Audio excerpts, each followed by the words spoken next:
Welcome to this week's episode of Dugout Dish Podcast. I'm joined by my co-host, Keith Glasser. Keith, how we doing? Great. How are you?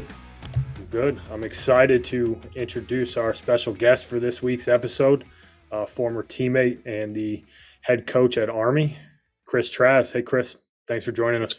Guys, no, it's good to see you. Yeah, absolutely. Before we start firing some questions off, you want to give the listeners just a quick rundown of kind of how you got to where you are now? Sure. Originally from Connecticut, grew up in North Branford outside in New Haven, and then ended up at Marist College, like the two esteemed coaches or hosts, I guess you guys are, right? And so played at Marist for from 2000 to 2005. And then went right into coaching afterwards, and coached at Marist as an assistant coach for 3 years. Did 1 year at West Point as a pitching coach in 2008, 2009, and then the last 13 years at Marist. And then this past summer took the job at Army again as the head coach. So, just kind of ping pong back and forth in the Hudson Valley, but been lucky to be coached by some really good coaches and be around some really good people and play with some great players and great people as well. The 2005 team was my last run, and we shared a great experience going to a regional and playing at LSU and that one, and then got the joy of kind of playing and then coaching you guys too, which was equally as awkward, when you're a young coach. But it's one of the things that you really kind of, I was able to do some things early in my career. One was start coaching at 23, but then become a head coach at 27. So I've had some unique experiences on the field, but we're just like everybody. We just kind of grew up in the college game. Yeah, we were definitely lucky to be around some pretty awesome people. Not only as, we were all teammates, but some of the guys that coached us and, some of the coaches that we got a chance to know early on in our careers. And it's always interesting how impactful those guys can be, even if you don't get a chance to communicate it with them. But, I know I learned a lot from you playing with you, and then, also being coached that 1 year, was on staff with you for 1 year, and, lucky to still be in touch with you to this day, and excited for what you're doing at Army. And you guys are having a good year, and looking forward to seeing how you guys close this one out. So, yeah, no, it's been good. I've been very, very lucky, to say the least. It's been almost 20 years and 23 years in college, Division I college baseball. It's pretty good. That's wild. Aging ourselves, but yeah. Well, good, man. We're super excited to have you on, and we'll start it off with a fairly broad question, but I think it's an important one that a lot of people are always interested in. And you might have two different answers to this, having the 14 years at Marist and now at Army. I'd be interested to see the contrast. But how do you identify players? Like, what does that process look like for you to really get guys on your radar? And kind of what's your recipe there? Yeah, sure. I think the foundation of it is the exact same between Marist and West Point. It's just kind of what the markers are that make a player and a student kind of viable. I think the first thing, like any place, is can they play? I think first identifying out and finding the best players that you think fit our style, fit our program is really, really important. But then it just so quickly transitions into, can they fit in the academic environment and the campus environment? And I think it's pretty more cut and dry these days with like a transcript. It's very quickly you can get to a yes or no. Test scores have become a little bit more optional and different through the COVID times, where schools and just guys taking them is a little bit different. So, I think there's a heavy focus now on what they're doing day to day in the classroom. And really from there, if you check those two boxes, like it's a go, no go at that point. And quite simply at that point, I think it becomes like whether you start to mesh or not, it becomes a communication. Are they responsive? Are the conversations substantive, like in nature? I think that becomes the next piece. And in today's existence, sometimes it's easy for us to just text recruits, but you don't really know much from that.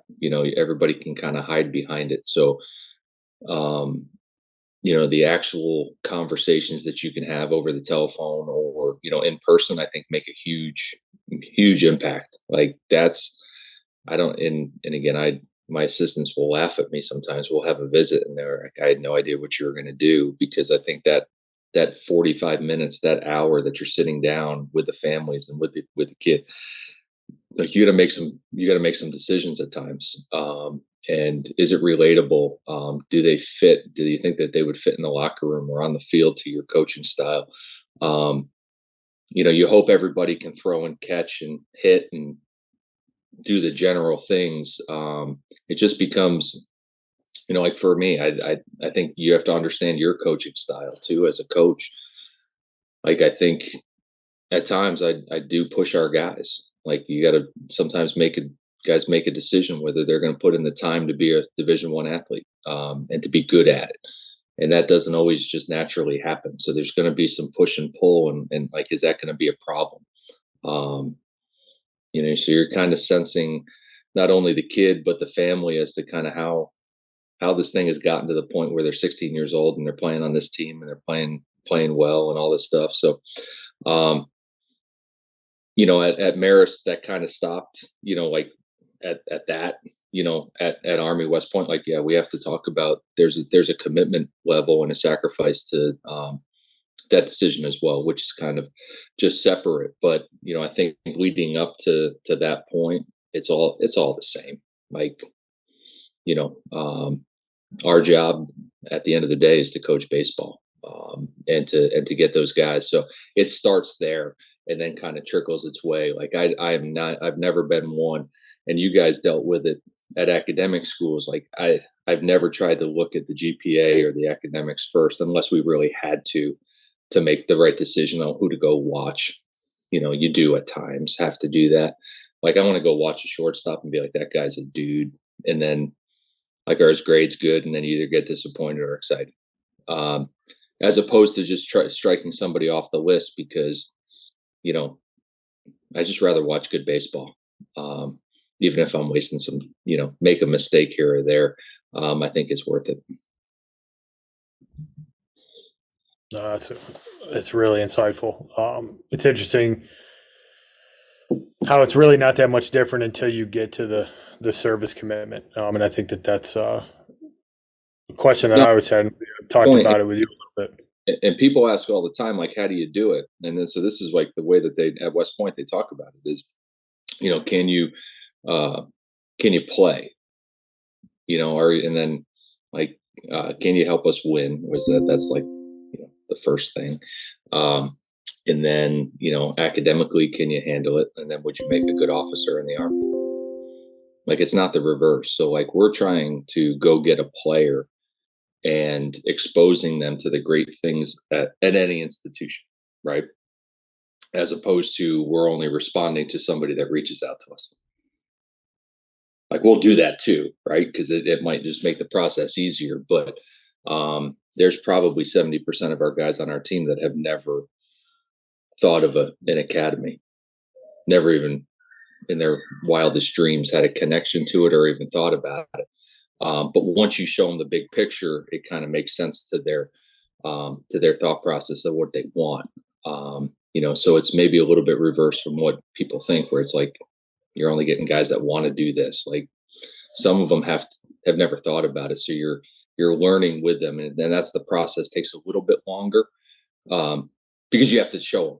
Like you got to talk to them. You got to the experience, the relationship, the information that you're giving is a little bit more robust, but it starts in the same place as anywhere else.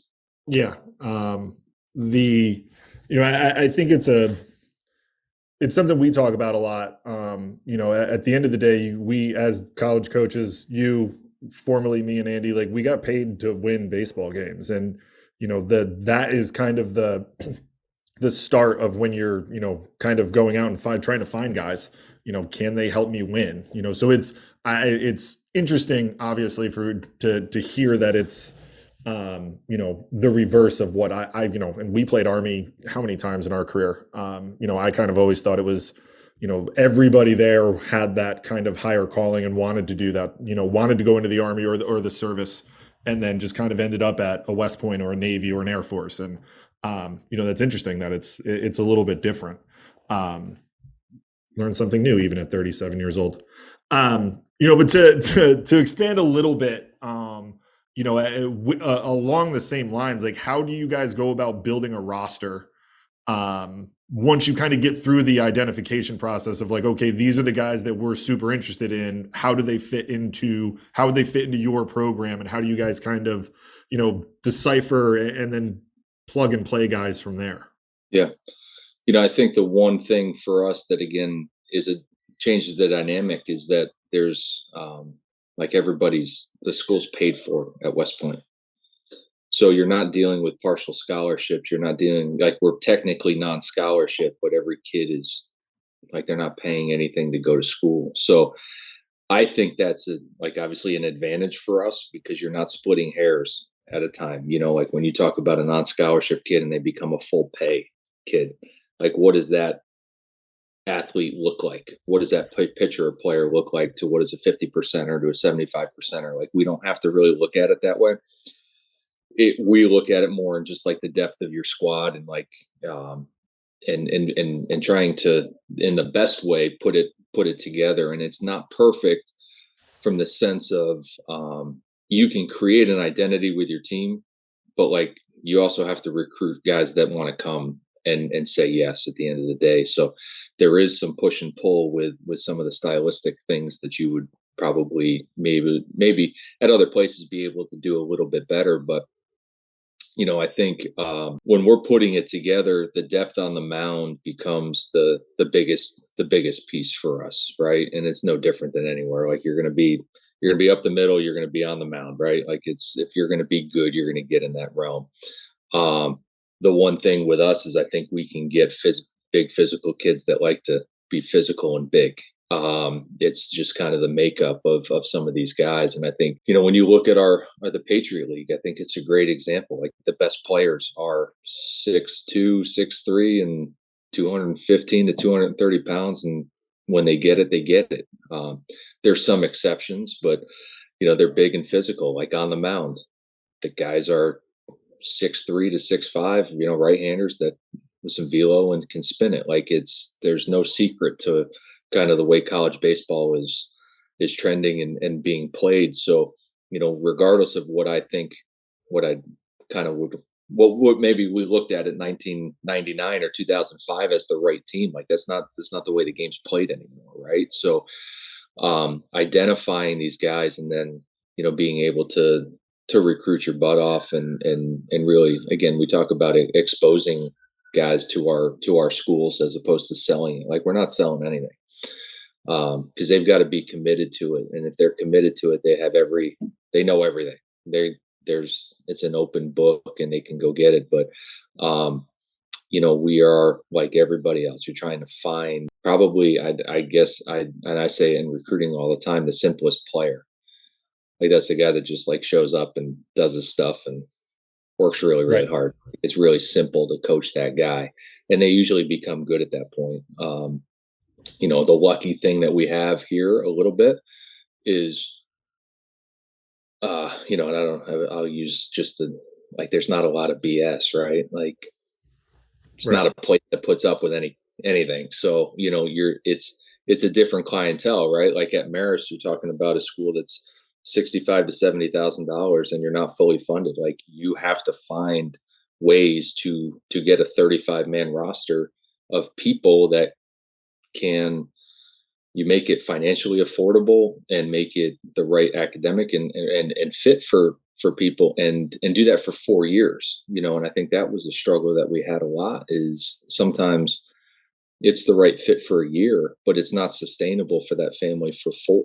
Right. And, trying to make it the best thing that we could do, and we did it. I think I don't want to say we over offered, but we tried to make it as affordable as we could for families at Marist for years. And did it force us to maybe not get one or two more guys in that class or on that team? Like, yeah, but it was the right thing to do. And it was the only way I think you can make it work. And, when you look at schools, like, what's a cheap school anymore? There's no such thing. And, when they talk about Marist being, in a sense, like affordable at $65,000, like, that's crazy to me. Yeah. Thinking about it with 3 kids, like, how would we do this in this environment, right? And again, that strikes some people off the list recruiting, and it puts other people on the list. But that was always a huge concern of ours. It was a big topic of conversation, was the financial impact that these decisions on our end would put on a family. And thankfully now, again, at West Point, like, that's off the table. Like, we can go recruit anybody from any socioeconomic background, and I think really create geographic diversity, ethnic diversity, like racial diversity. Like, we can create a diverse team, because we don't have to worry about the financial part of it. Yeah, that's huge. Especially coming from my background, at least for the last 10 years, like, it was, to your point, I mean, I want to say last year, the next year was going to be 82,000 all in. Like, that's absurd.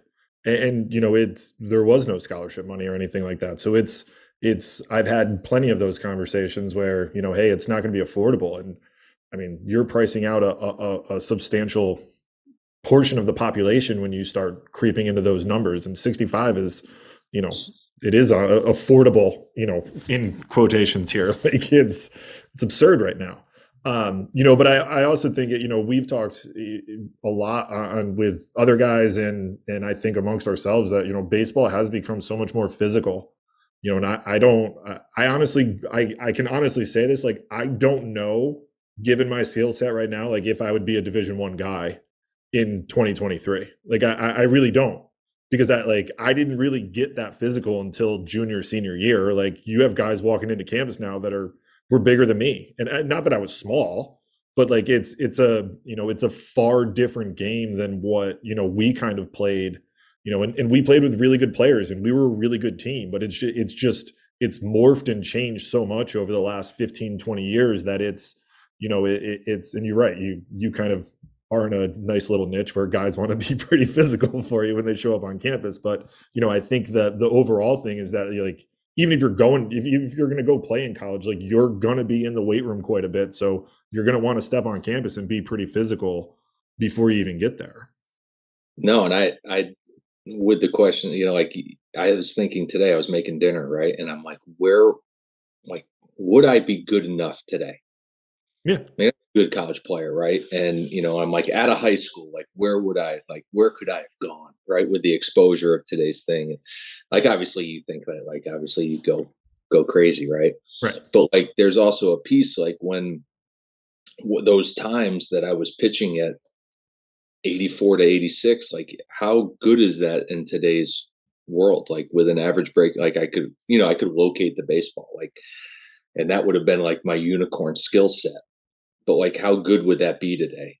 And it's unknown, right? Because we laugh about it now, and it's just so strange, because you get all the TrackMan data and stuff, and, like, hitting speed, like, when we played, a guy throwing 90, 91 was like, this guy is like, he's going to be a first rounder. Like, a guy 88 to 91 is hitting speed now.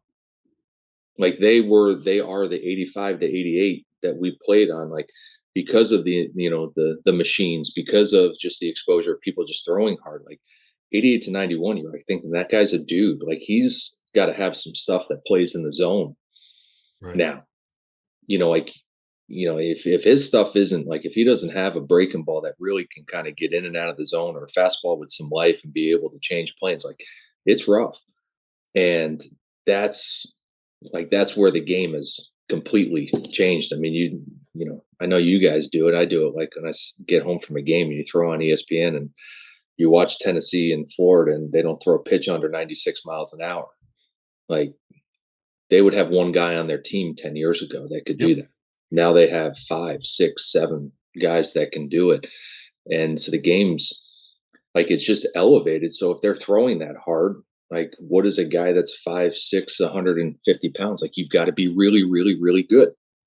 And there's just less of those guys that can handle it. So the physicality of matching what the pitchers are doing is vital. And it's just harder to find because, it's not easy hitting these days. I mean, I know numbers are good, but you got to hit a lot of different things today, and for pitchers, it's an equalizer. It's just different. Right. And like, you don't have a choice. Like, the game is different. It's growing. It's better. I think it really is. When you get into like the higher levels of it, if you watch the Division III World Series, like, you're going to see dudes, you're going to see really good baseball. Like, I think like Southern New Hampshire's got a 20-something game winning streak. Like, go watch them play. Like, they win probably some low major conferences in Division I. Like, this, you're going to see it. And again, this is another year, Indiana State, like schools that people don't regularly follow. Wofford again is, he's just crushing it. Like, these teams are going to be in regionals, and like, they got chances to win it now. Like, not just win a game, but win regional. So it's changed. And when you watch those guys, they run really fast, they're strong, and they're really athletic. Like, the recipe really doesn't change, from anybody. Yeah, the parity's wild. And I mean, I won't, talk kind of too much. These guys hit it pretty well, but like, it's such a better game. Like, kids are bigger, they're faster, they're stronger, they're training better. And it's impressive to watch, and it's lifted the level of play at all levels. But yeah, to your point, like, you look in the top 25 now, and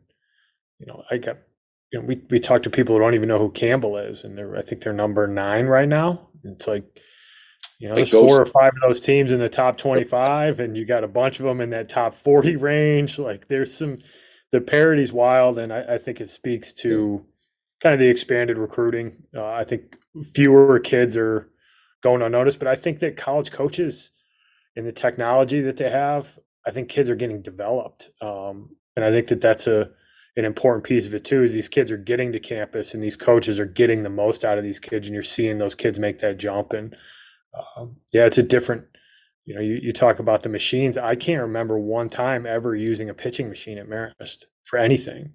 And now they got these, well, we had the racquetball court for batting practice in the winter, but these kids that can train velocity, and 90 just doesn't get it done anymore, and it's crazy. But it's like, in a can, really fun to watch. That's like 90s, like, great. Yeah, it's different. Yeah. And I think, on top of it, I think the other piece is it's more competitive than it's ever been. Now, you can talk about the transfer portal as a bad thing. Like, all it's done is create more competition, one way or another. Like, you either opt out of competition or you're opting into another competitive world. So a kid leaving a mid-major going to a high major, like, he's going into the most competitive environment he's ever been in, and is making a decision to do that. So most likely he's in, right? Like, he's willing to work. Now, the other side is like high major kickback or different things, or Division II to Division I. Like, you're creating a more competitive environment. So if you have competitive people, it should raise the level of play. And again, it's gonna weed out some people, but those guys just usually sat on a roster. Now they're getting phased out. Like, with any roster of 35, you're going to have 7 guys that don't play, that probably have some academic issues, maybe some behavioral stuff. They're immature. They're just not ready yet. And now they just they're not really long-term solutions. And what are coaches doing? They're trying to bring in 7 guys that have value, right, and create a purpose and those things. So, like, in a sense, if you put it into a vacuum, it should raise the level of play if you've got the right guys. And I think that's why some of those mid majors that are really like cracking the top part, like, they've created through recruiting 4-year guys, high school guys, and transfers, have created a much higher level of competition in their programs, and you've seen the results. Yeah, I think the transfer portal thing is, we've talked about it, and it's I don't think it's the worst thing in the world. I agree with you. I think the fact that you can create a little bit more competition and become more competitive is ideally what you're trying to do. Like, you're trying to put out the best team that you can possibly put out there to win. The lone cynic in me was, and I've said this, a couple times, that I would be hesitant, and if I was still coaching at RPI, to send some of my good business majors into a summer ball competitive league, because it's, I just told you, we just talked about, it's $82,000. You could literally go anywhere in this country and study business.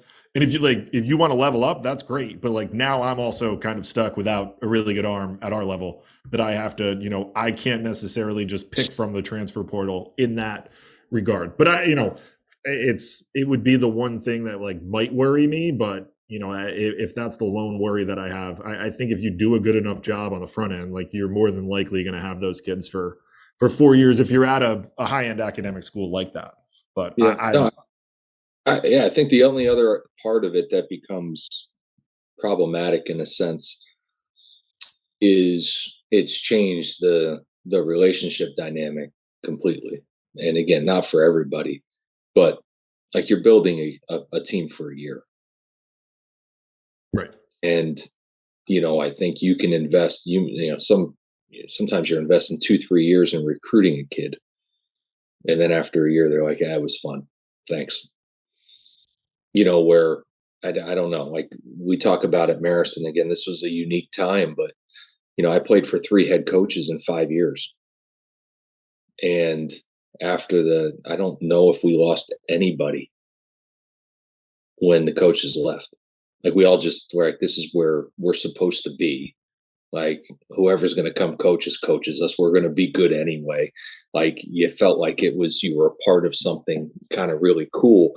And that's not necessarily easy to do anymore. And some programs can, right? But the majority, it's less that, and I think that's why I feel lucky to be where I'm at, because there is there's just a big commitment part to it, right? A commitment to the team. It's like when you talk about a brotherhood, this is as good as it gets. And again, you still have to create the right environment and the right culture and the right program. But that's the biggest piece, again, unfortunately, you would not want to send your guy to summer ball, but what's the right thing for that kid to do is to go play summer ball. Correct. Right. Selfishly, you have to, you fight these internal demons, because what will happen is somebody just walks up to him in the bullpen and says, hey, what do you think? We can make it 40 grand. Yeah. And you have that conversation with, their folks, and you can't blame them. And, what do we do? So, yeah, it's not perfect by any stretch, but, I think guys freely getting out of bad situations or situations they're not made for, yeah, there's nothing wrong with that. I mean, if they got 1 foot in your program and 1 foot out of your program, are you going to be real? Are they going to be really good? No, and you're not. That's where you're spending so much time together that you're going to be able to decipher very quickly. All right, yes, this isn't going to last for a very long time. So let's just move on. Right. Yeah, it's tough to hear people get all upset about the kids.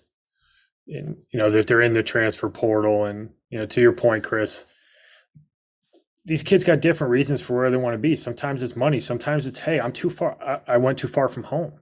Sometimes it's, hey, I get here and I realize I am one of those back 7 guys, and if I really want to play, if playing time is important to me, I might need to go find another place. And I think it's really hard to, it's easy to tweet about and blame coaches or blame players for decisions that they make, but 17, 18-year-old kids, they're not always going to get it right. And, I think it's good for college baseball. And I think you just need, for players or parents that are listening, you just need to be educated on the decision you're making and make the decision that's best for you. And, most coaches aren't going to hold that against you. And in a lot of ways, as long as you're a good person, I think most coaches will help you navigate that. If you are a kid that is at the collegiate level, and you realize, hey, this isn't the best place for me. A lot of guys are going to help there, as long as you handle your business appropriately and you're a Yeah. good teammate. You do things the right way. I don't know many guys that would, they're going to go throw a kid under their bus, or not be a resource to them if they're doing the things they need to do and it's just not the right fit.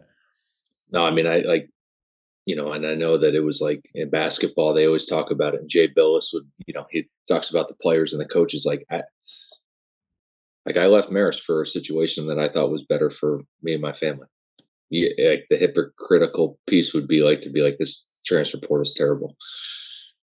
Like I was able, I left RPI for a better position for our family. Like I'm like the same way. no, but you have to, and like nobody wants to talk about it that way. But like I didn't. I mean, I love those kids at Marist. I love the time I had. I mean, it's again 22 out of the last 23 years has been my life. But there was a situation, and I think for me an optimal time in my life and career and in our family's lives to do it, and we had to do it. And that's not to say like every kid should transfer, but like I also, going back to 2002 when Coach Chef left, like and then Coach Tyrell left, and then I went through all these different things, and I thought about leaving. Like Keith, I know it wasn't always roses for you, man, right? Like Andy, you go Nope. through it too, right? Like you were, you had your injury in high school, and right? Like, and you had to go through your recruiting process, and it always, you just don't know, right? But you just hope the people around you are caring about you. And I think that's the big piece, that like if your parents, I appreciated my parents because they weren't my fans. They were my parents. And I think because of that, we made the right choice. Like talking through it, that Marist was probably the right place for me to stay, because I could have went somewhere bigger and different, but like we were able to sit down, like, talk about it fully, right? Um, and I think that's a piece when you can get caught up in different things, like that's probably where it goes astray. But and again, not speaking for you guys, but like, I mean, I would say 90% of kids question the place that they're at some point.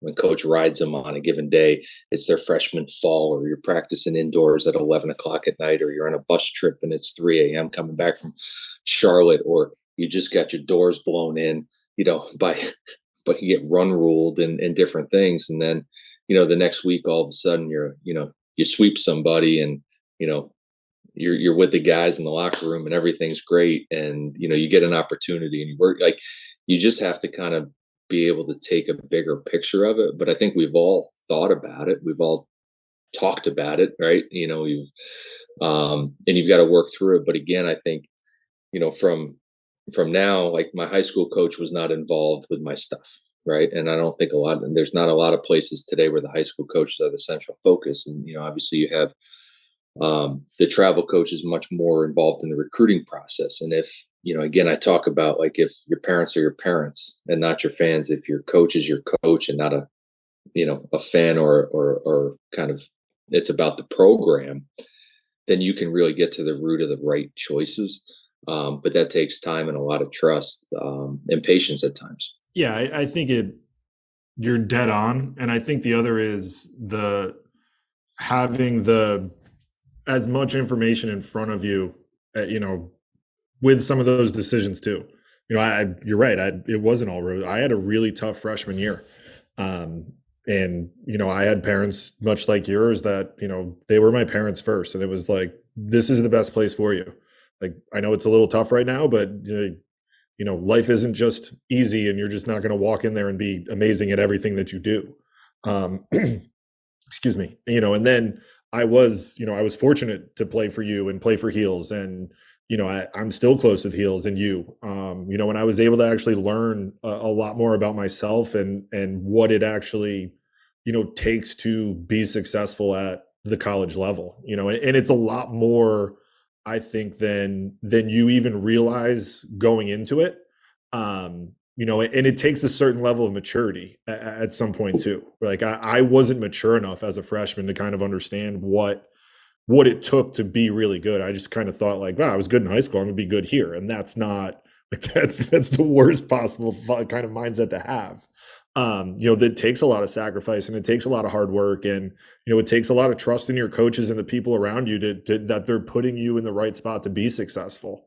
And I think the big thing too, and I still think it's a thing nowadays, is the ability to self assess. I think you could be doing a lot of really good things in practice, but you also have to be able to look in the mirror and be like, hey, I get opportunities in games and I go 0 for 4 with 3 punches. Like, you keep doing that, your opportunities are going to be a little bit more limited. You get in there and you put some good at bats together, like things can start to turn. But I think, as I got older and I was surrounded by people that I truly and honestly do believe wanted me to be successful, like, and you have hard conversations. It starts to kind of open your eyes to what it actually takes to be good at that level. And but on the same hand, like, I never legitimately thought of leaving. Like, to your point, like, I always felt that there was something awesome about that place, and I was at the right place for me. I struggled because I was a little homesick, and I wasn't playing, and so it was, there's a lot of things that went into that. But I was fortunate enough to be surrounded by people who did care, and I was able to have those conversations with my parents and my coaches and and some of the older guys. So it wasn't, it helped me out as I went. But to your point, it takes a lot, and there's a lot that goes into the game, and I think sometimes as coaches we forget that, going through that process. But it is very true. You can be empathetic, and I think that's one of the biggest things as coaches, that you're still dealing with 18 and 19 year olds. Like, they're still kids. They're still gonna, you still have to have those conversations with them. We think we're young now, years ago. So yeah. It's that transition's interesting, and I think touch on something real quick, but I think that weaves into one of the questions we want to answer. But it's not easy. It doesn't matter how good you are, right? You can be the best guy on campus. You could be the heralded freshman who's going to come in and start every day, but there's going to be times that you're going to get tested, and being able to push through those moments when things are uncomfortable is very different than leaving a place that's not a fit for you, right? Because a lot of times that uncomfortable piece is what's going to make you get to where you want to go. From a personal perspective, from a baseball perspective, is pushing through some of those difficulties. And hopefully, if you're a player, you make a good decision. Like, I felt like I lucked out like crazy because I walked into a super old team. Yeah. And I had guys who, you guys had won so much before we got there. Like, I had no choice but to either follow and do as the guys who were really good did, or you're going to get left behind. And I felt fortunate in that sense, but not everybody walks into that situation, and it can be tough. And, as a freshman, college baseball is a jump up. It doesn't matter which level, you go to and what program you go to, there's an adjustment period. Which kind of, I think, bleeds into an interesting question that we like to ask is, what are some of the common traits that you see from freshmen that are able to adjust to that learning curve quickly? I think they need to listen more than they talk. They need to build some calluses and some thick skin, while starting to really understand the bigger picture. We had a funny story in the dugout yesterday. We had a freshman basically make his third start of his career in Army Navy. Like, it's a pretty big deal. And he gets a bunt down on Sunday, and one of our seniors comes over and he's like, "You remember when you were yelling at Chris Barr? You remember when you were yelling at him?" And I was like, "What are you talking about?" And he's like, "When are you going to get it? When are you going to get it? It's important, right? When it's Army Navy and you got to get one down." And I don't even think about this stuff, right? When you're coaching, you're just going, right? And my point is you may not think it's important today, but it will be at some point, right? And you're not going to want to let down the seniors in the biggest moment, right? Where you get an opportunity. And I think that's one of the things for freshmen is you walk in, and one of the hardest parts to do is they all when you talk about self-assessment, like they create a starting lineup on day one. Whether you say it or not, they're like, he's the starting shortstop, he's the catcher, he's the center fielder, he's whatever. Now, there's a few freshmen that'll be like, I'm better than that dude, and I'll show them. And then there's 80% of them that just say, oh, I'll just be the second or third guy. And their work level, their intensity, their intent are like, ugh. And you're like, man, like this is going to be a long road with this kid. Like his energy level, his like, there's just so far to go.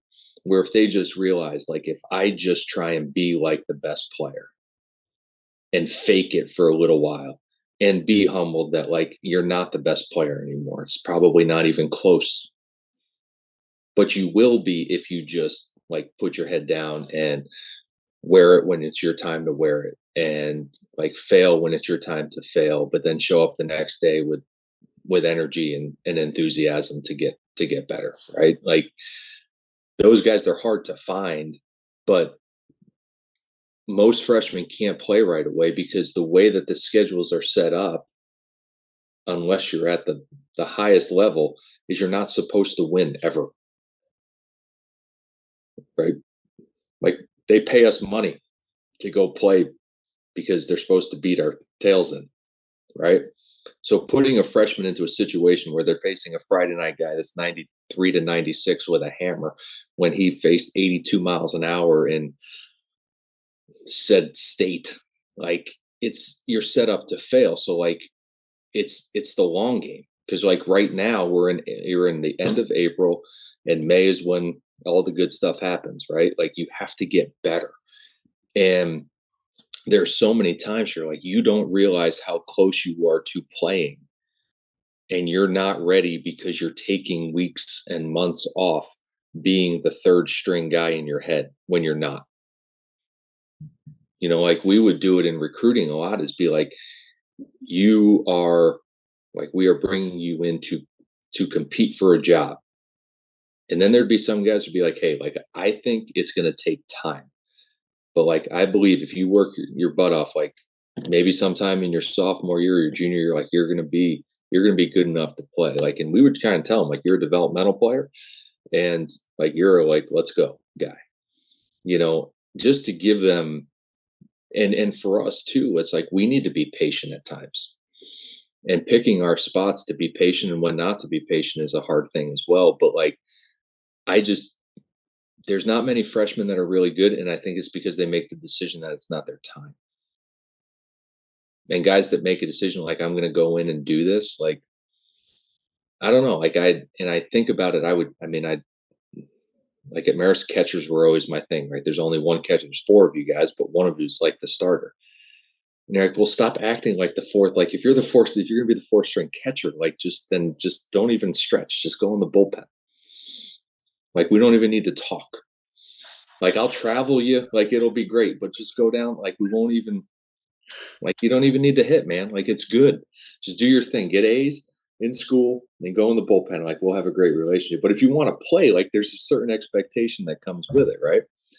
And I think pitchers do the same thing. And, like it's hard to get guys to like feel that like it's okay, because high schools are trained like we don't play freshmen, we don't play sometimes, like there's this hierarchy, and like college baseball could give a darn about a hierarchy in terms of like years.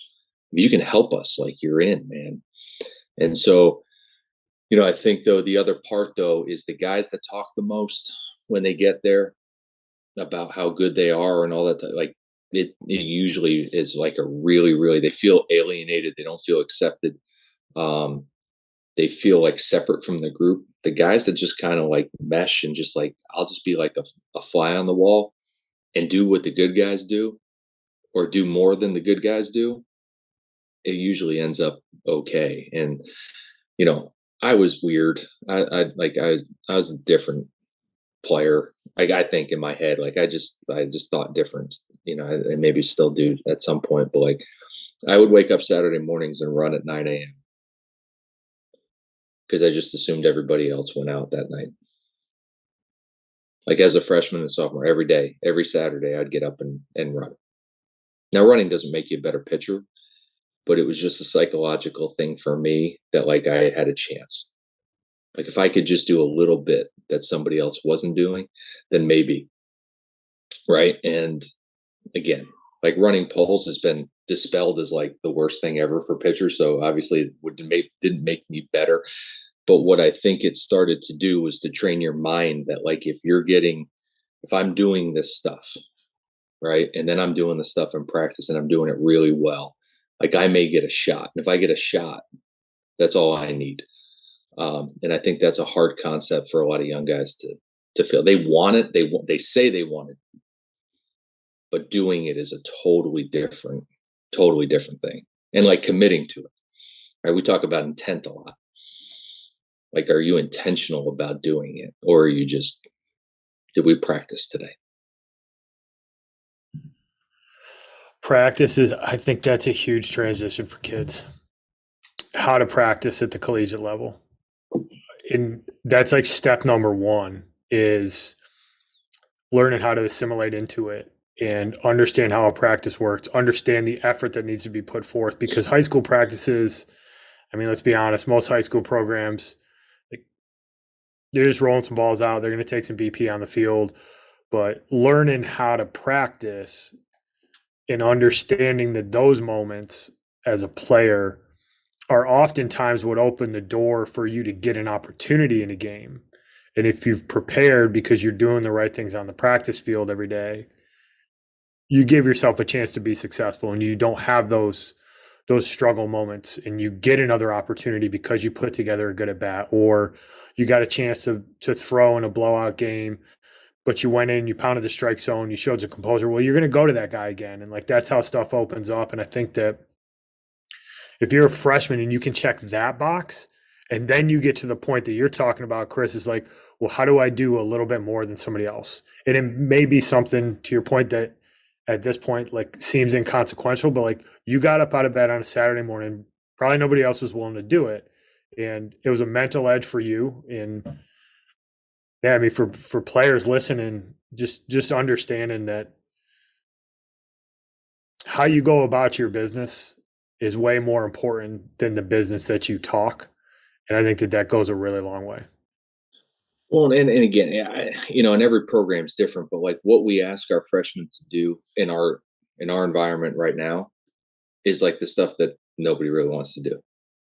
All right, can you run the bases? Can you catch the baseball? Can you get a bunt down? Can you have a good two? Like it's all the foundation pieces, right? So it's the non-fun stuff. And they look at the four hitter who's blasting balls over the wall, and they're like, I want to do that, and they're not physically capable of doing it. They're not mentally capable of putting an approach together to do it. So, like, how are they going to be successful? It's like all the little stuff. Zach Shank was a great example at Marist. He came in as a freshman. He hit in the 9-hole. I think he hit like 25 sacrifice punts, and he hit like 260. So at the end of the year, he came in, and I was like, hey, you're going to move up the lineup. But I just want you to understand one thing, because you were so good at sack bunts, and like we did it a lot, which was like an absurd number. But this was like right when they killed the bats and the balls at the same time. So like there was like 4 home runs hit a year, not 4,000. If he had hit in those at bats, he probably would have hit like 180. But he hit 260 because we protected him. He provided a service of value. He did everything that we asked him to do, and he was really, really good at it. And then he ends his career as our 3-hitter, getting like the 3-0 green light. But he earned everything across the way. He was a captain. He was our best, like he was the best player. He ends up getting drafted and go and play. But as a freshman, he wasn't ready for that. But he was able to accept the role that we needed him to be in. I think we were clear in what we wanted from him. He did it. And then we're like, okay, now you're ready for the next step. You're ready for the next step. And from year 1 to year 3 and 4, he becomes a complete role player to one of the best players in our conference. He had a nice little pro career too.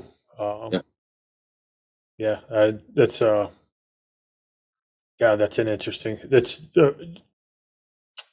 There's a ton to unpack in that story, but your point of the progression, and a kid taking on the responsibility to fill the role that's needed to get filled, and understanding that if you check those boxes as you go, a lot of times you end up figuring out how good you can be, and trusting your coach, having to be about the teams and the wins. You can really put yourself in a place to be successful. And I didn't know that about Zach. I knew he was a fantastic player, and I had a chance to see him play a couple times, and when he was older, and man, was he fun to watch. But I didn't know that that was his trajectory, and I think that makes it even cooler for him to get to where he got. No, and he and another sidebar so he's a funny one. Him and John Schwind, who again another guy that played in pro ball and everything. They had BP pants because they had a game. John was at third and Zach was at short. Who could make more diving plays than BP? And we couldn't keep their pants clean. So we gave them BP pants, and then they would go change into their game pants. Like, I don't know. Like, go watch BP today. Go to any game. See how many guys dive in practice. We all God, want them that's such a good game, story. right? Like, I mean, It's amazing. It's just, but this is where, like, I haven't coached many John Schwins and Zach Shanks. Like, finding these guys that's the hard part. Like, and not, it wasn't just effort, it was real. Like, it was convicted, like, every day.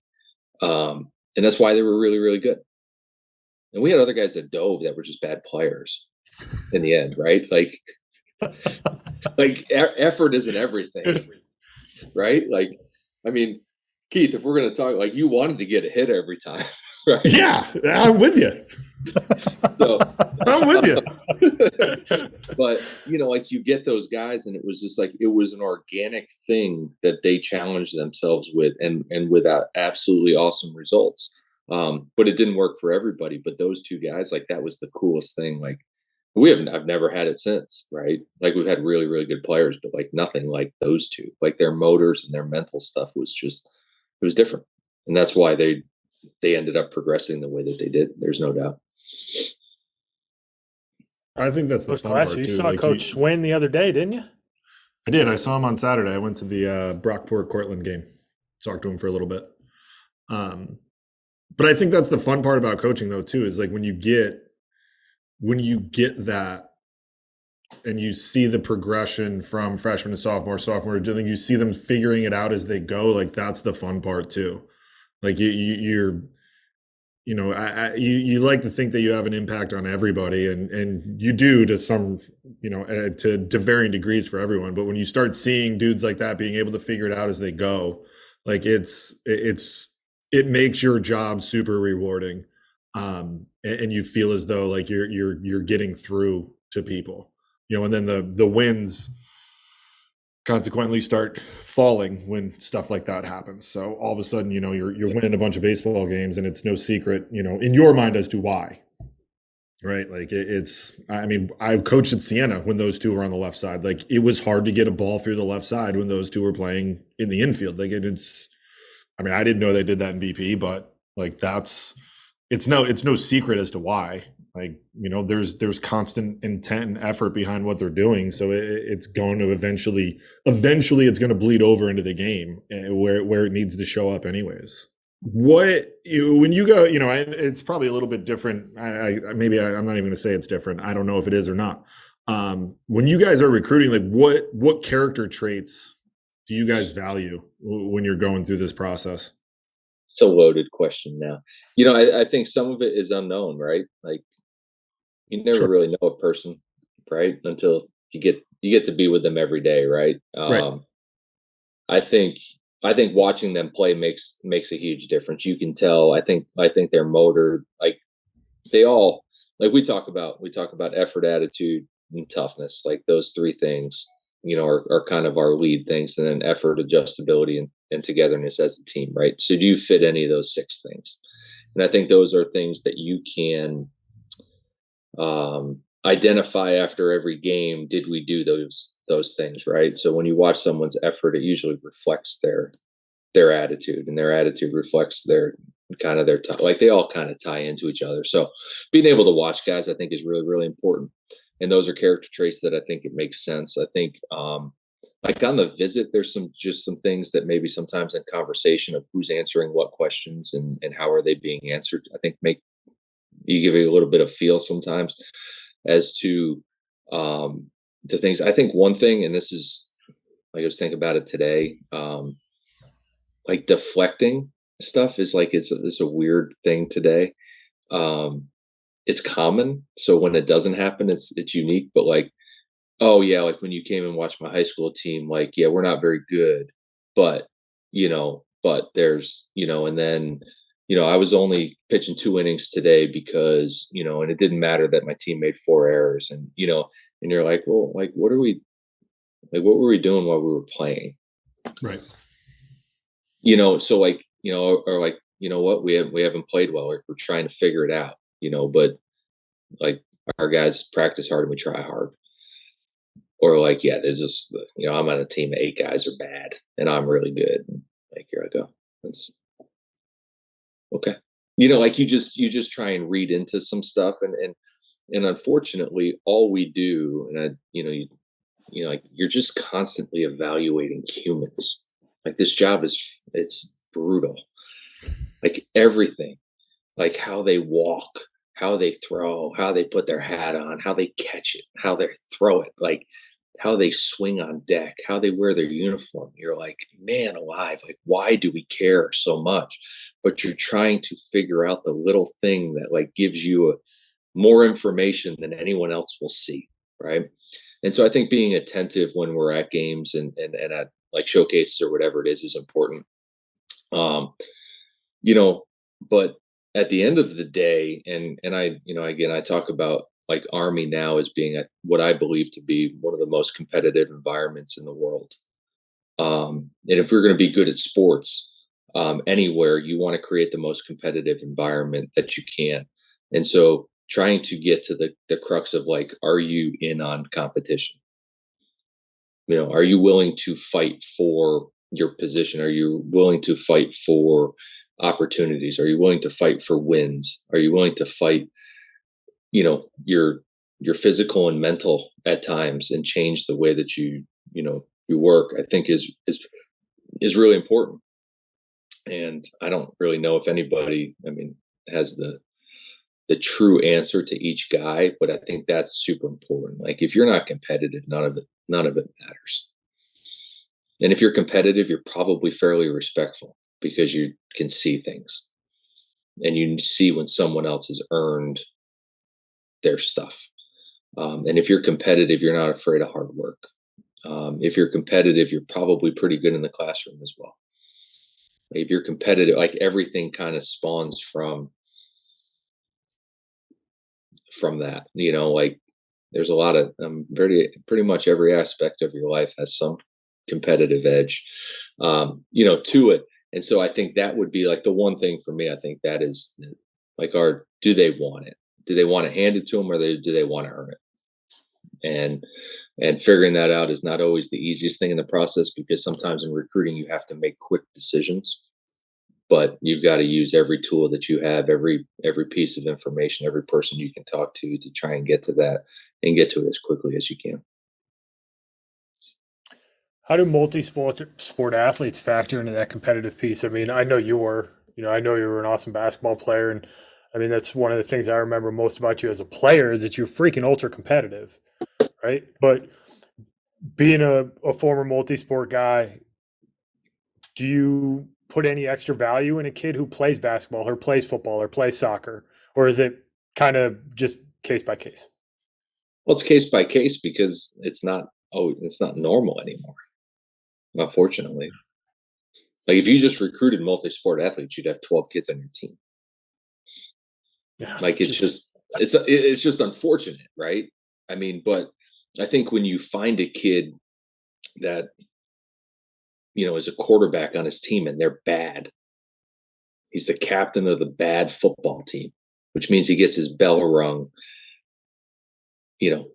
12 times a year and loves it. Like that guy's different, and he's a Division I baseball player. So everybody's probably telling them don't play football, right? Like in today's world. So like when you find it, I think, yeah, you gravitate towards it. I think they're more athletic. I think they have situational awareness to things. I think their time clock, they're like, there's a lot of things that go into um uh to making them a better player overall.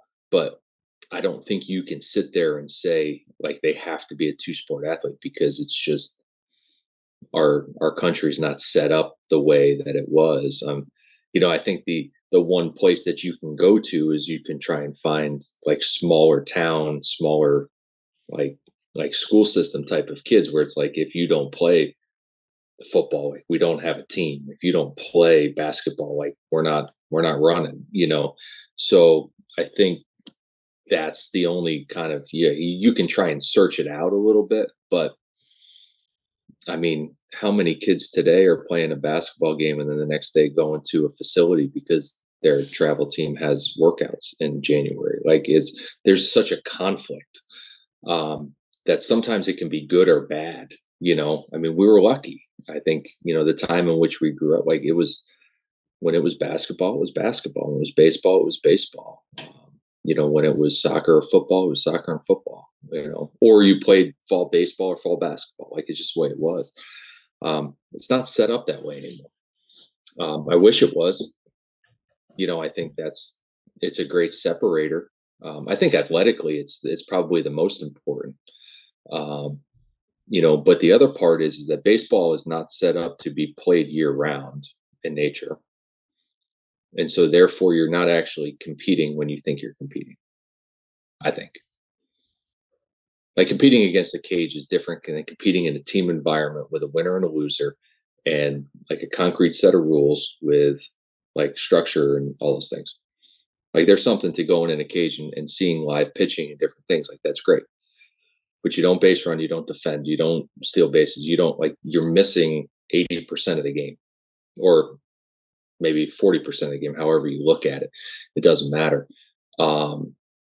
So I guess to answer your question, yes and no. Yeah, in a perfect world, we just don't live in a perfect world anymore. You could wrestle too. You don't have to just play hoops. Well, if you can't play basketball, you wrestle. So You're 100% true. I got I mean, cut in second grade. It was the most devastating experience of my life, and that's why I wrestled. as long as that covers it. Like, I mean, yeah, those who can't do other stuff. You're 100% right. But I did, like, I to your point, like I agree, like I'm out a little bit more recently than Andy. Like it's a lot harder, I think, nowadays to really find the true kind of multi-sport athlete out there to try to recruit.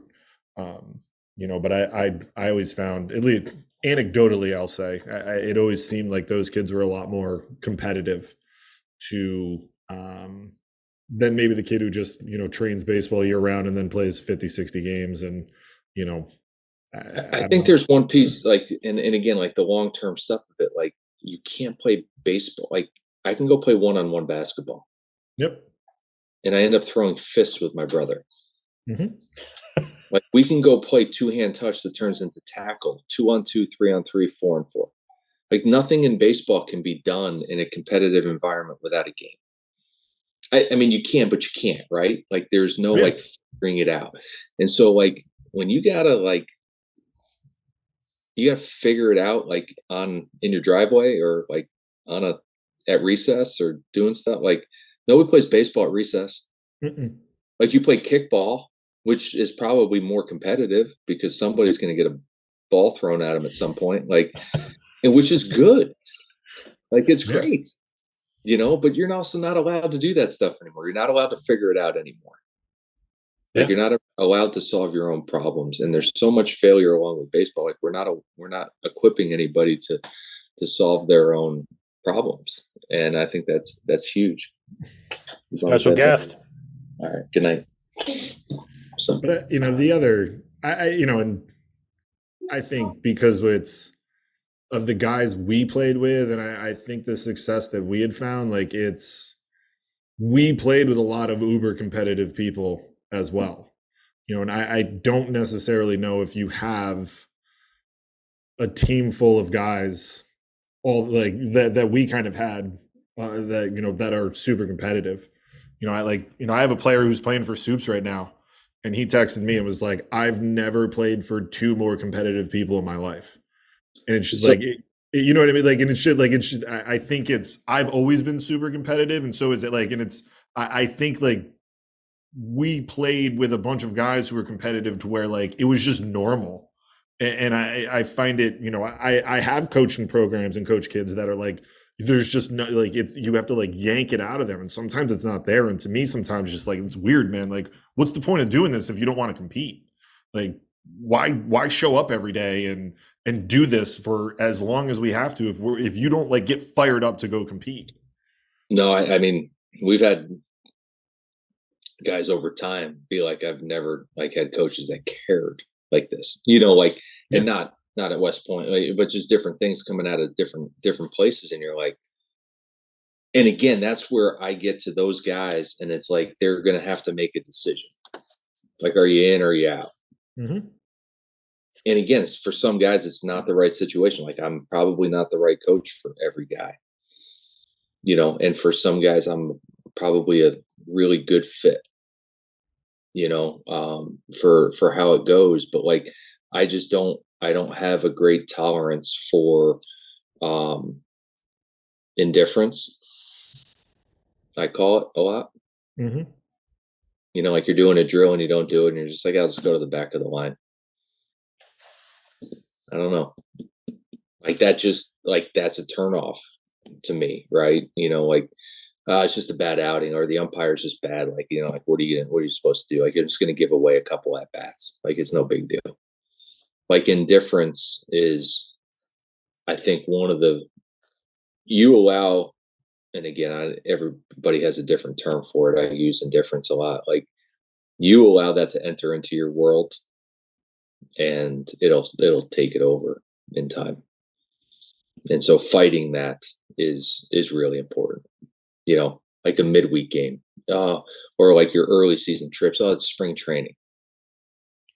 Last I checked, there's a winner and a loser.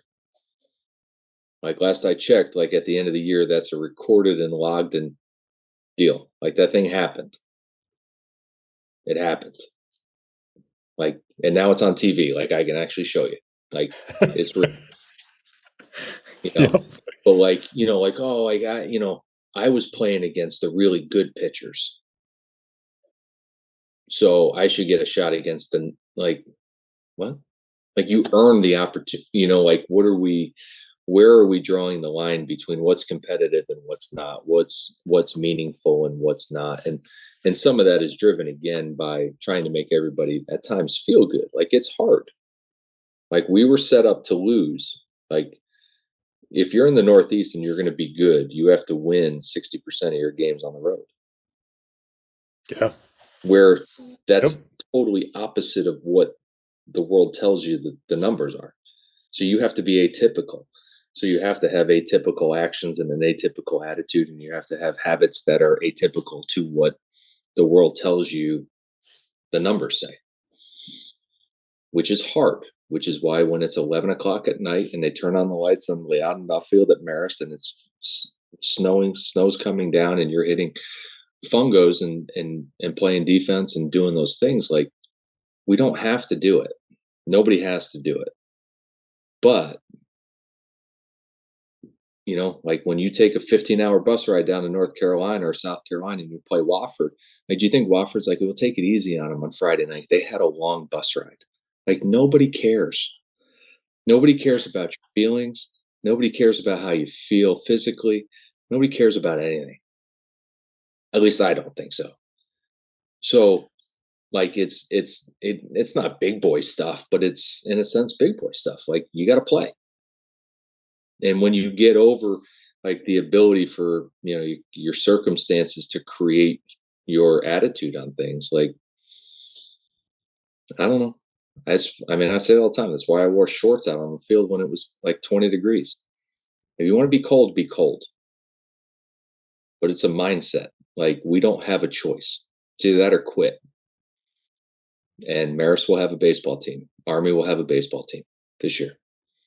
So it's what it is, boys, and that takes a different type of but when you get guys that buy into that, like when you go down to Wofford, when you go down to East Carolina or South Florida or wherever, you're like, let's go. Like, why are we putting in all of this time and work if we're not going to do it? And so whether you're traveling with your travel team or you're playing basketball and playing AAU or hockey or soccer or whatever, like, I don't care. But like, I bet you, this is my world. Like, if my parents drove me somewhere, they had other things to do. I have 4 brothers and sisters. I'm from a family of 5. Like, my parents took me somewhere. 4 of them were like, where are my parents? Why are they spending time on that guy? Just like I was like, why is that guy? Why is my sister special today? Like, what's her deal? Like, but there was an expectation, like, if you were going to show up, do your job. Like, if you're going to show up, give me a good effort. Like, you don't have to be perfect. You don't have to win, but you better like put it out there. And I tell our guys all the time, like, I think they do a really good job. We were in the dugout the other day. I was like, you're built for this.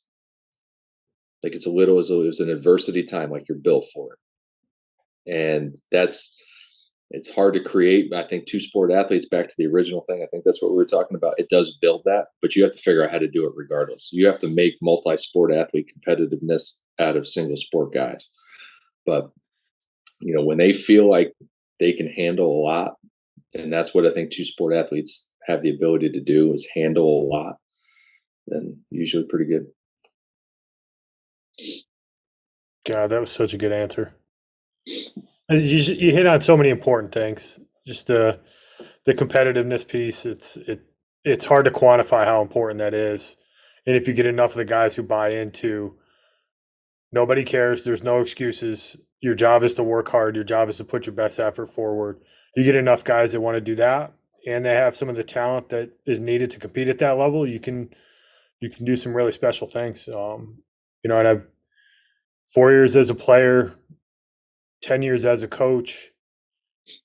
There's only a couple times where all of those things came together, and and one of them was for a really short window of time, and we got hot at the right time. But 2005 was a mix of that, and my first year, William and Mary, was a special year. But it's rarer than I think people realize for all of those things to come together and really do some special stuff. No, I think that's part of when you're picking programs and guys are looking at places that do it consistently. There's probably something going on there. Like, Yeah. It's not as easy. I mean, I say it every day. Winning's hard. I don't care. I don't care if you're really, really good. It's still hard.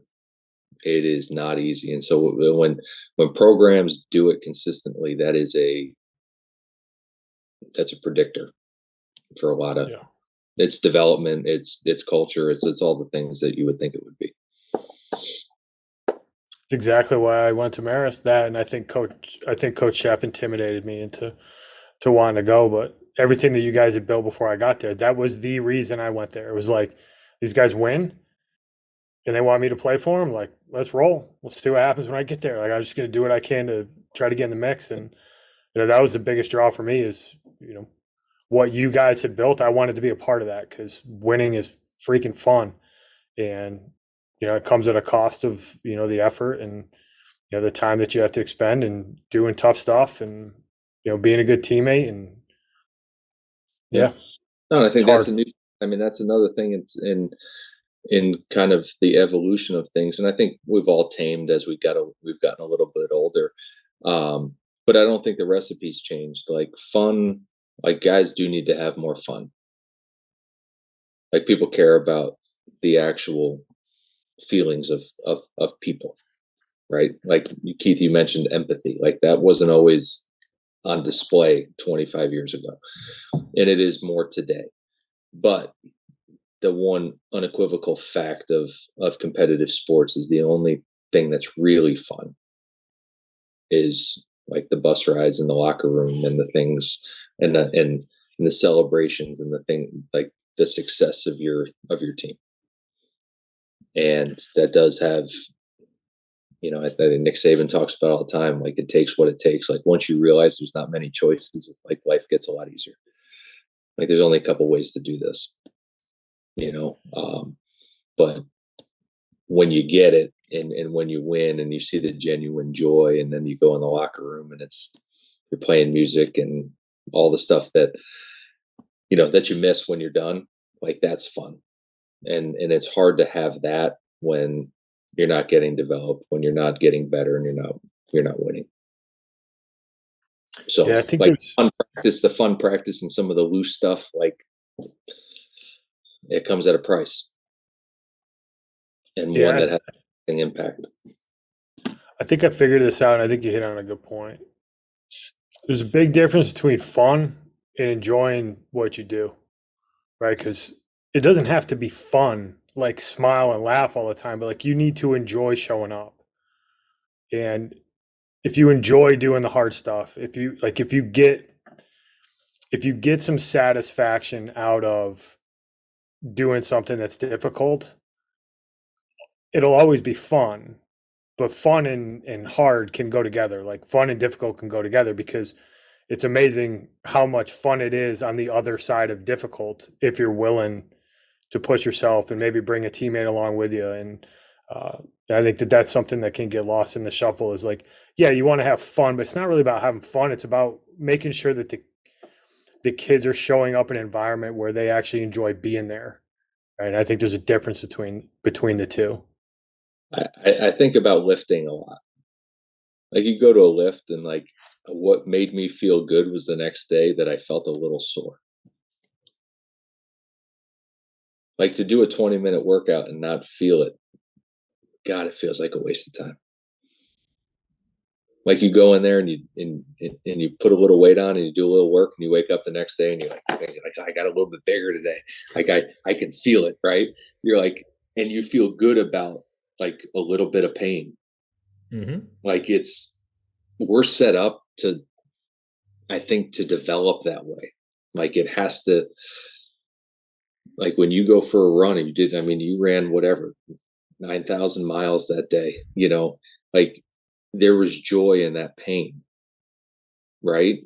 And, like there's something to when you're in that space of like self-development and different things, the mental and the physical, I think connecting on putting yourself in stressful situations and knowing that you're better for it is huge. And people just don't always want to get there, right? Until they feel like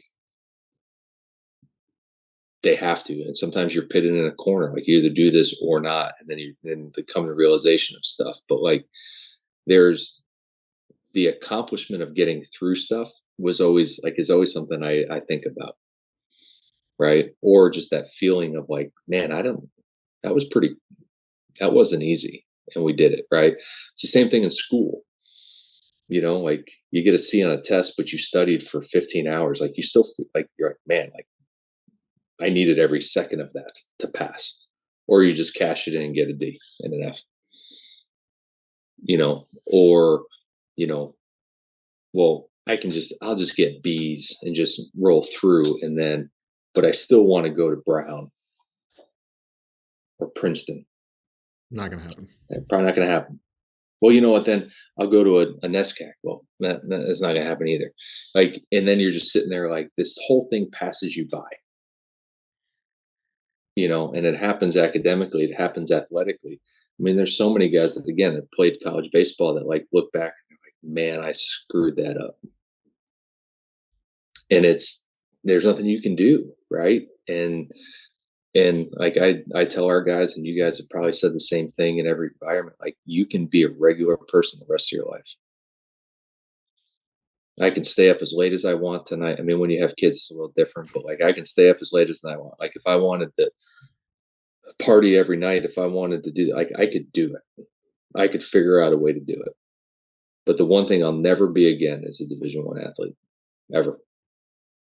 Like there's the finite window, like, and it comes and goes like a blur. But like you get caught up in all these different things, right? That are fun. But like you and I, we could get together, we can stay out till 3 in the morning and have a blast. And now we might have done it once or twice in college, um, but like you just don't get it. You just don't. We can't go play. Like Andy can't play shortstop. I can't throw to you, Keith. Like it's just never going to happen ever again. Like it just lives in like this little fantasy world that we were so freaking good and like we were okay, you know. But that world of Yep. like no, but just like you don't see it at the time, you know. And like how do you get people to understand it? Is it's so hard, man. It's so hard, you know. And when you're going through the depths of despair, right, and failure, like if you just knew like you're gonna be fine, right, or it's gonna like you're gonna have a magical experience of something, right, or a magical person is gonna come into your life, or a friend, like the best man at your wedding, like all these things, like that's like at 18 you don't think about that, you know. But if you could, um, you know, everybody would attack it differently, I think. You know, and that's the hard part, like in coaching, like, I still, you know, you guys probably get it. Like somebody comes to a game and they're like, oh man, and you're like, yeah, it's over.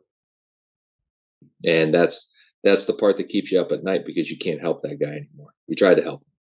You tried to do it and you just couldn't figure out the way to get in touch with them, right? And connect with them. Which makes the guys that you do like awesome. Like you feel like you're 10 feet tall, right? But all the guys that kind of slip through the cracks, like those are the ones that you wake up at 3 in the morning and think about. And unfortunately, there's too many of them probably for every coach in the country. Yeah, I mean, I think it's as hard as we tried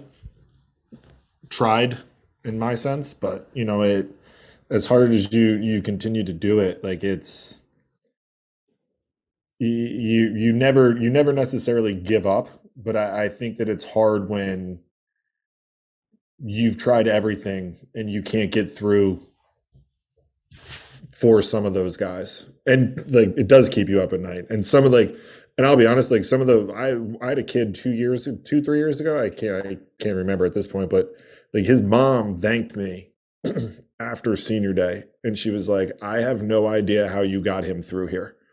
Like I thought he was going to fail out freshman year, and he graduated with a bachelor's and he got his MBA out of RPI and played 4 years. Like he probably didn't play nearly as much as he wanted to, but he had a lot of other things going on.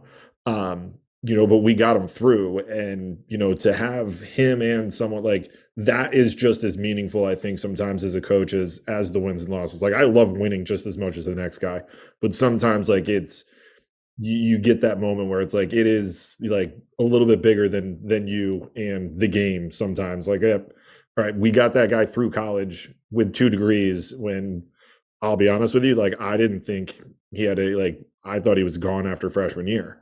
But you can nurse it through and you get to have that experience where, by the time he's a senior and a fifth year guy, like he's playing a decent amount and having success and you see it kind of click. And it's like, I just wish that clicked 4 years ago, not for 10 games in 2021. But, Yeah. I think that's, you're right. It does keep you up at night, and it's super rewarding. And you wish that you could get those guys to understand that it is such a short window of time that you're never going to get back. And you can chase it for as long as you want, but you're not going to get those 4 years back. And, to have the fun that you want to have can be fleeting in a lot of instances. And, when the things that you're really going to remember are like, I don't really remember a lot of wins and losses. Like I remember us winning and having a good time on the bus rides or in the locker room. Like I remember those things way more than I remember who we played, where we went, what we did. Like I had to go through I was going through the website the other day. Like I forgot where we went to half these places. We went to some pretty cool places. I completely forgot because it's just like you have so much more that you remember, and it's way more of the how you felt after certain things happened. And I think that's something that people don't remember, or don't know, right? Like Yeah, they don't know what they don't know. But I think moving forward, like it's one thing that you're going to want to think about going into college. Like this is such a finite window of time for me to actually be able to go compete and play. Like, what is it that I want to get out of this, and what do I have to put in to get out of it? Like, yeah, there's a lot of things that go into it. Like, I went and worked out this morning. I didn't want to work out, but I felt a lot better after I went and worked out. But it's it's that give and take. And I'm 37, and I still sometimes I don't want to go work out, but it's you feel a hell of a lot better afterwards. And it's kind of the same thing when you're that young. I just wish that there was a way to get more people to really understand that aspect of it, yeah, and to get to like to get and at the end of the day, it's to get the best version of that kid out of themselves for them and you. Because if they're the best version of themselves for you, like they're gonna help you win games. And then they're gonna be the best version of themselves. And that's where that's what you want to bring out of these kids. And I think that could be the hard thing. And that's the thing that, like you said, keeps you up at night. Like, how can I get the most out of them? yeah. I mean, we talk about it a lot in terms of like getting lost in the team, right? And I think about um, any of the big games you usually play in, right? The really important games are the big games. Like if you go back and think about it, you don't have any recollection of like your own thought process. You're just thinking about the plays and like how they impacted the game. And so like getting lost in the game is really important, but like the world's also telling you like be selfish and think about yourself. Right. And so like getting lost in your program is really important. And we started a thing a couple years ago, and I talk about it in recruiting and then just with the team is like when we go places, like we'll take a team picture on the field on like a Thursday night practice. And so like pictures tell a story, right? Like that picture for us at like Kansas State will have that's a 10-day story. Hmm. Arkansas to, when we were at Marist, Mississippi State, and that Mississippi State, we ended up winning on Sunday, but we were close on Saturday. And I'm like, you're not ready to win yet. And then we go and win on Sunday. And then at the regional, and like there's all these team pictures. And like at the end of the year, I would send them to them like on the bus on Sunday. We take it Thursday, no phones, like when we get to the stadium. And like it tells a story and it's something they can go back to. And then the other piece is like the ring. I'm like, the ring is a symbol of the year, right? Like that's like if I look at 2005, right, my ring, like all it does is it starts this like flashback, right, Hmm. of people, of like baseball, non-baseball stuff. Like it tells a story. So like, why do you want to like ultimately invest all this time into it? Because if you get it, right, your most clear memories are 2005, is my Hmm. guess, right? They're not the years we didn't win. They're Nope. not the year that we were bad. They're not the year like, and like I can look at my 2001 ring and it's the Stanford Regional. It's this, that, and the other thing. 2002, 2005, 2009, like all these different ones, and it just tells a story. And so, like pictures, I think are important of like, as a team of like chronicling these journeys that you're on, and then the rings are like if I pick one up, I have them sit in my office. I look at them all the time, and then you start to like daydream about like what do we need to do to get another one, because like it's not the ring, it's what it signifies, right? It's the 2002 ring was like I'm running and tackling Jimmy Willis at first base, like we had talked about it, like this is what we're doing, right? Like I pinch ran against Niagara in 2005 and scored the tying run, like I know that I Hmm. lived, right? Like, because I was so fast. No, I was the only one you could trust to tag up on a ball in the outfield, right? Um, but like those things, right? And so, like your college life and all that stuff is again like you guys we're all connected, right?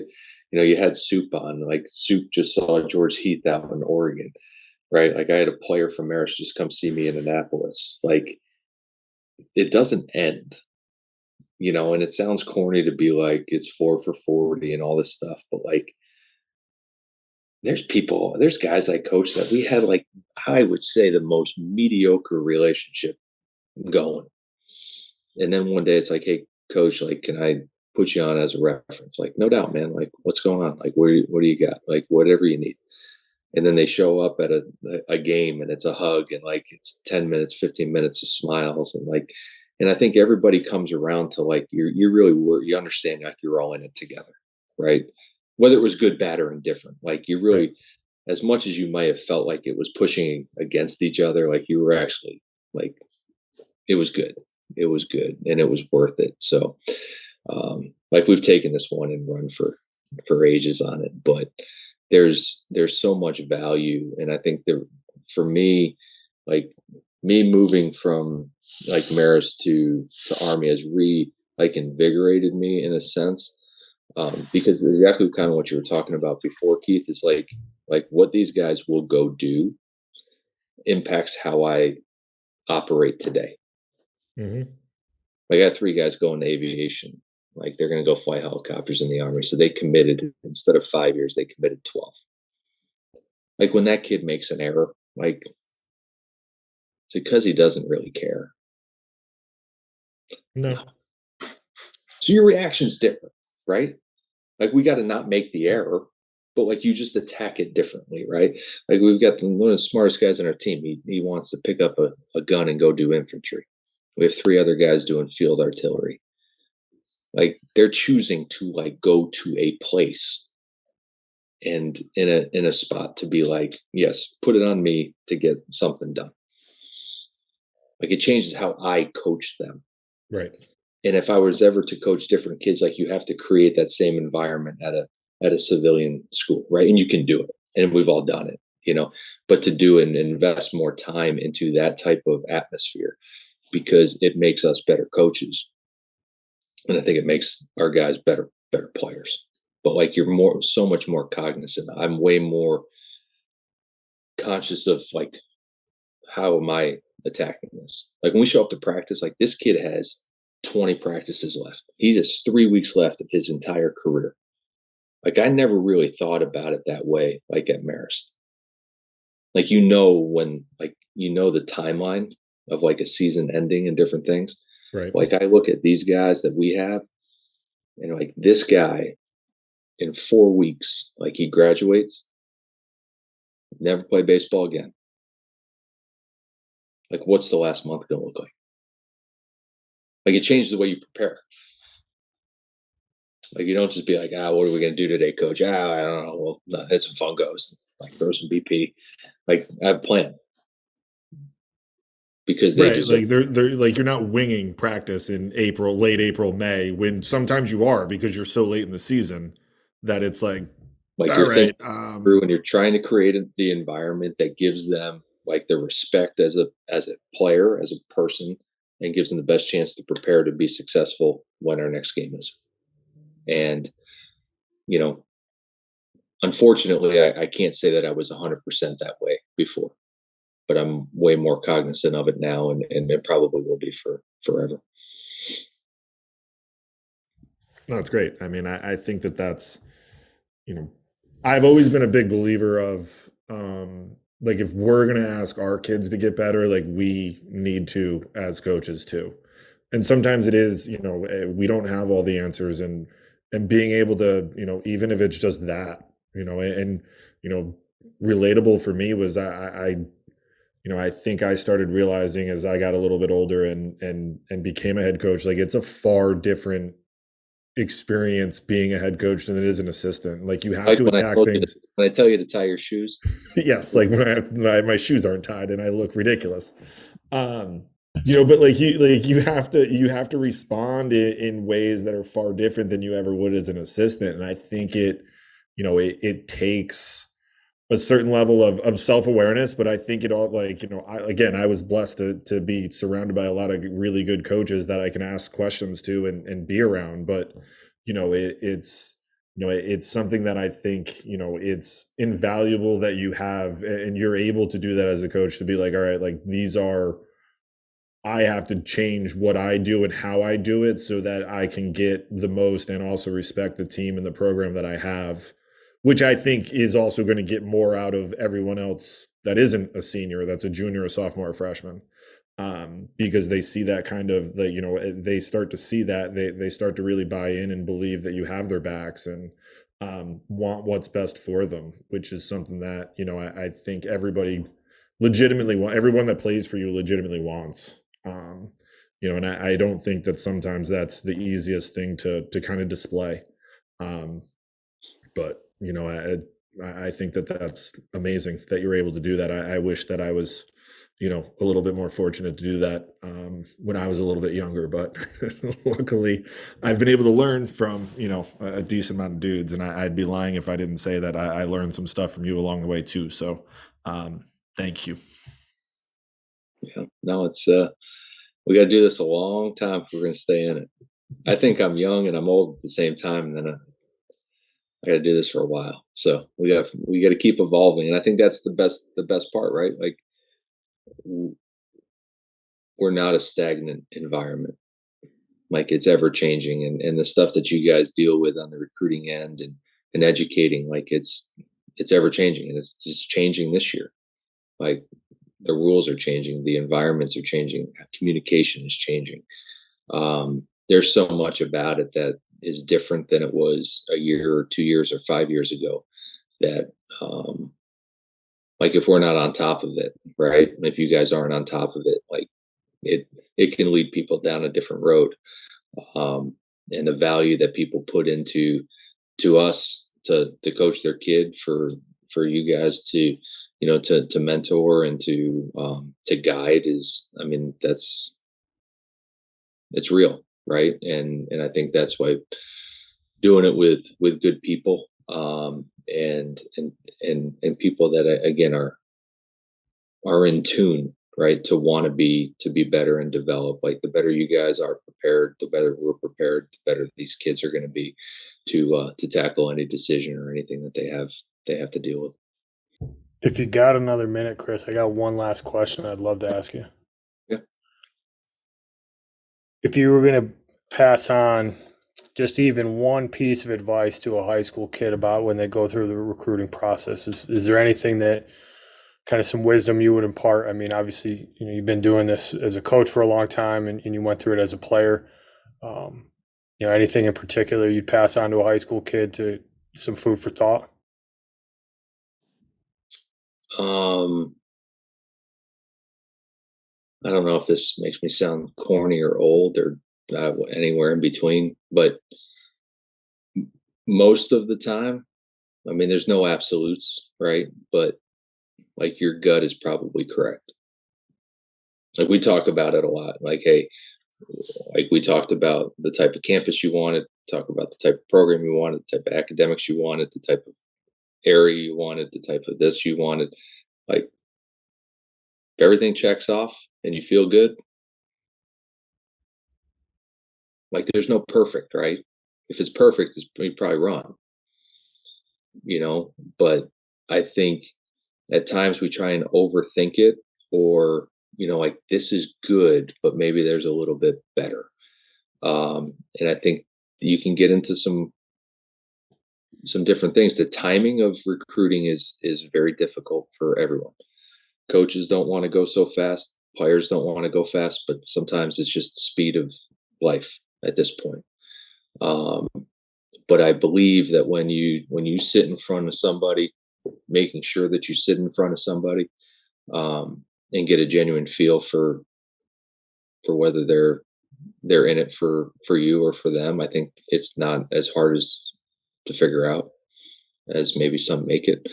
But like if you're really prepared as to what you think is a great situation for you, and you find places um, that check off those boxes, like you've got to really dial in on them and do it kind of quickly.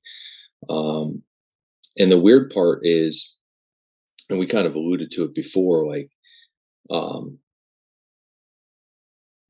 and I think you guys have talked about, I think Andy, you've talked about it or something, like, but like you're recruited by like Millersville and I don't know, question mark Division 1 team. Millersville checks off all the box, but it's not Division 1. Like, you're an idiot not going there. You're an idiot. Like, unfortunately, that's not a good soundbite for you guys to put on uh, on the internet. But like, if it checks it, like, that's going to be a way more impactful experience. It's going to be the right fit. Like, it's the right thing, right? Because of a lot of the things we talked about before, Andy. Like, if they're good and they're producing good players and good teams, and you sit in front of Coach C and you're like, he is a genuinely good guy that's going to push me and get the best out of me. Like, we would be like, what are we looking for? Right. And there's the same thing that, from a mid-major Division 1, looking for like that little step up, right? Like the difference between the MAC and the A10. Like, dude, at the end of the day, the fit is way, like, who you play for and the type of place you're at is way more important. Like, it's not that big of a jump, right? Like, all those type of things. So when you sit down and you think, like, I ask parents all the time, what environment does your kid really do well in or really struggle in? Now, they don't know how I coach, most of them. Like, they answer the question for me, like, for the fit, right? So, like, what one question do you think that you could ask a coach that's going to give you maybe the answer to, like, this is my guy or not? And I don't know what the right question is, but like, sometimes you get parents and you're like, that is a great question. Like, I've never been asked that before. And like, that's awesome. And I'm going to answer it, and you're going to love me or you're going to hate me after it. Totally cool.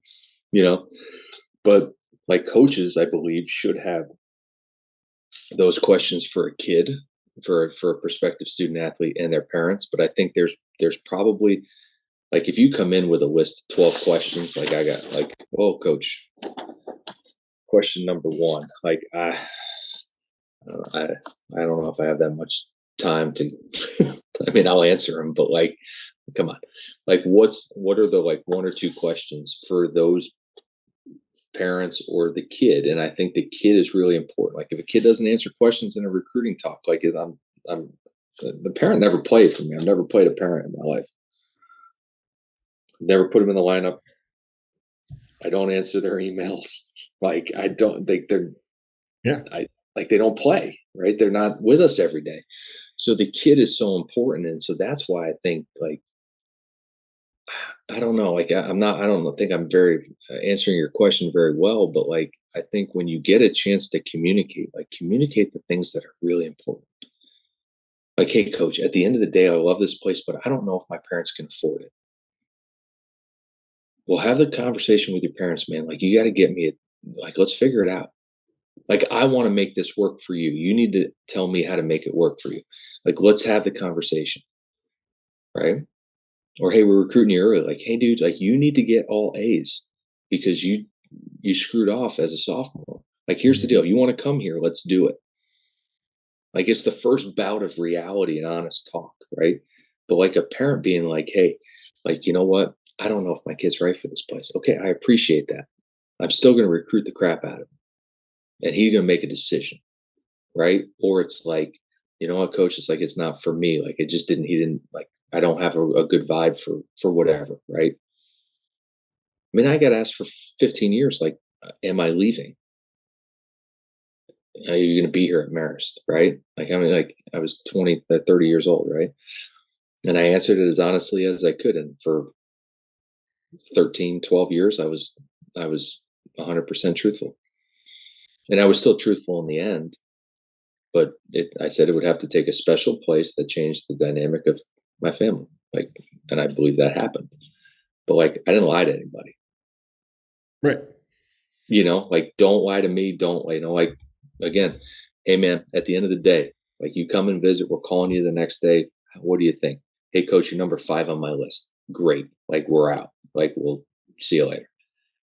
Like, coach, this is where I want to be. Let's figure it out. Like, be honest.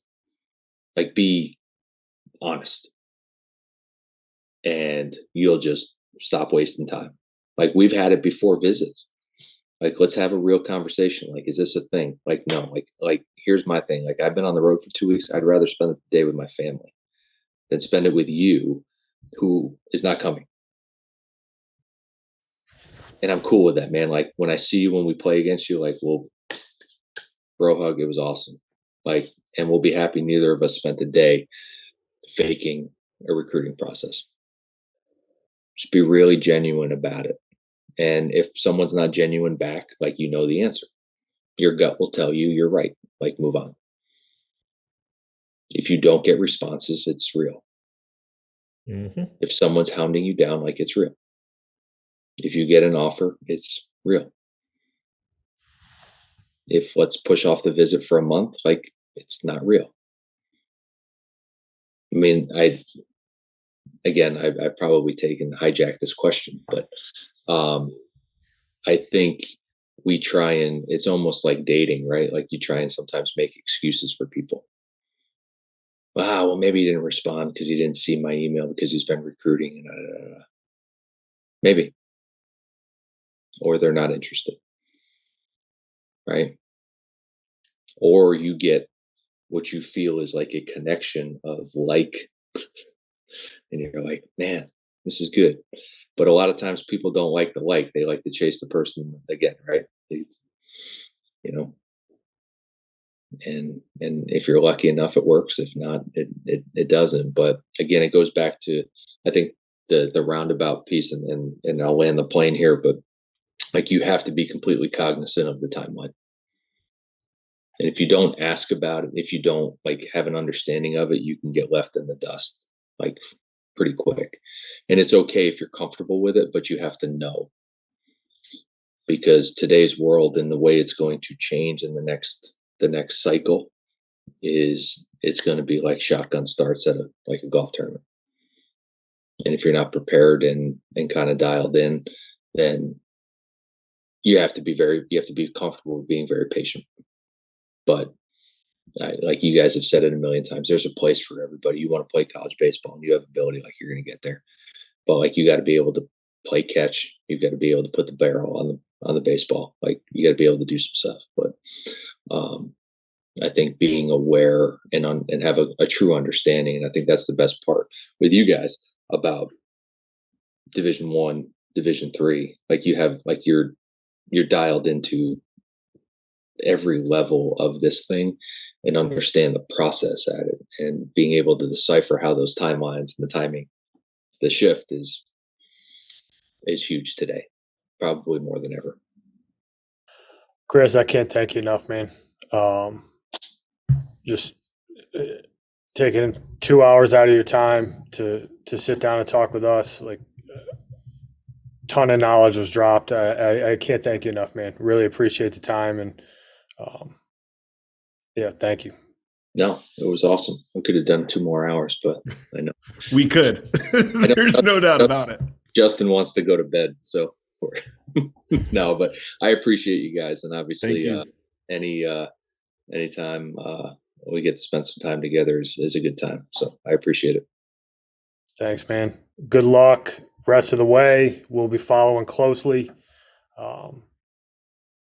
Hope you guys take home the championship, man. I'd love to be watching it in the postseason. I know that's the aspiration, and you got 2 big fans here. I know that. So absolutely. Thanks again, awesome. Chris. Thank you, guys. Appreciate it. Appreciate it. Thanks, Tracz. All right.